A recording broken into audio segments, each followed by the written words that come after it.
কেমন লাগছে? খুবই ভালো লাগছে। সাকিব আল হাসানের সঙ্গে খেলছেন একই টিমে। খুবই ভালো লাগছে। কথাবার্তা হচ্ছে কিনা? হ্যাঁ, হচ্ছে। আলহামদুলিল্লাহ। দেখেন জিনিসটা কোনো দিন ১২০, ১১০ থাকবে, কোনো দিন ১৩০, ১৪০, ১৫০ থাকবে। এটা টোটালি ডিপেন্ড করে সিচুয়েশনকে ডিমান্ড করে। আমি যখন ব্যাটিংয়ে গিয়েছি তখন মেবি এক ওভার পেয়েছি। মানে ১ ওভার ২-৩ বল ছিল।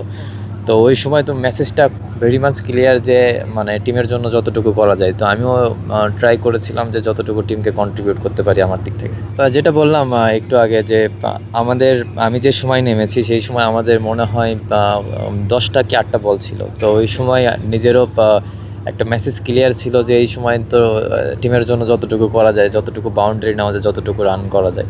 তো আমি একদম খুবই ক্লিয়ার মাইন্ড ছিলাম এবং আমি ট্রাই করেছি আমার টিমকে যতটুকু আমার দিক থেকে কন্ট্রিবিউট করতে পারি।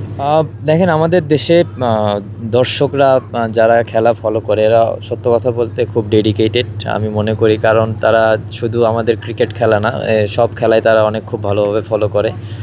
আমি অবশ্যই অ্যাপ্রিসিয়েট করি এটা। তাদের সাপোর্টটা আমাদের অনেক বেশি দরকার এবং তারা অনেক এক্সাইটেড থাকে। আমরা যদি একটা প্লেয়ারও খেলে বাইরে, তারা সবসময় ফলো করার চেষ্টা করে এবং আমি মনে করি তারা শুধু ফলো করে না, তারা মনে থেকেও চায় যে বাংলাদেশি প্লেয়াররা ভালো করুক। তো অবশ্যই তাদের কাছে থেকে আমরা এরকম কিছুই আশা করি। আমাদেরও চেষ্টা থাকে সবসময় টিমের জন্য ভালো করার এবং তাদের জন্য ভালো কিছু করার এবং দেশের জন্য ভালো কিছু করার। হয়তো বা প্রত্যেক দিন হয় না, বাট সবসময় চেষ্টা থাকে আমাদের দিক থেকে। অবশ্যই আমরা চাবো যে আমাদের মানুষজন আরও সকলেই ভালোভাবে খেলা দেখুক এবং আমাদের জন্য সবাই দোয়া করবে। হ্যাঁ, যেটা বললাম রান তো করা লাগবে। প্রত্যেক বল সিচুয়েশনটা এমন ডিমান্ড করছিল যে প্রত্যেকটা বল হিট করাটা। তো আমিও ট্রাই করেছি সেটা করার। গতকাল দেখলাম যে আপনি দুর্নীত বেলালের সঙ্গে ছবি পোস্ট করেছেন, মাচাং লিখেছেন যেন বন্ধু। ওর সঙ্গে আপনার বন্ধুত্বটা কেমন কবে থেকে? না দেখেন আমরা যখন 19 খেলেছি 2020-তে তখন থেকেই ওর সঙ্গে আমার ফ্রেন্ডশিপ। কথা হয় ওর সঙ্গে মাঝে মধ্যে এবং যখন আসি এখানে আসলে বা ওই বিপিএল খেলতে গেলে কথা হয় এরকম। আপনি এলপিএল আসার পেছনে ওর কোনো ইনফ্লুয়েন্স আছে কিনা? না।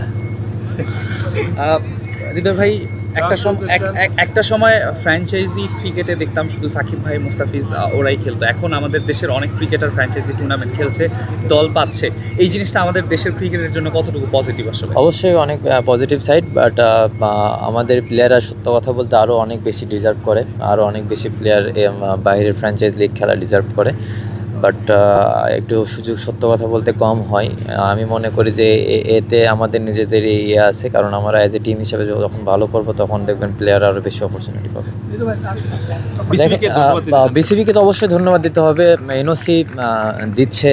দেখেন আমাদের একটা টুর্নামেন্টে মনে হয় কয়েকটা প্লেয়ার ছিল না, একটা সিরিজে মনে হয় সবাইকে এনওসি কম বেশি দিচ্ছে, but at the same time সবার আগে দেশের খেলা যদি থাকে তাহলে আমাদের মনে হয় না যে ফ্র্যাঞ্চাইজ খেলাগুলোতে বেশি করা উচিত। মানে এটা আমার ওপিনিয়ন দিলাম, বাট এটা টোটালি বিসিবির কল। বিসিবি ভালো ডিসিশন নিতে পারবে, বাট সবার আগে যেটা মনে হয় যে আমার কাছে যে দেশের খেলা সবার আগে।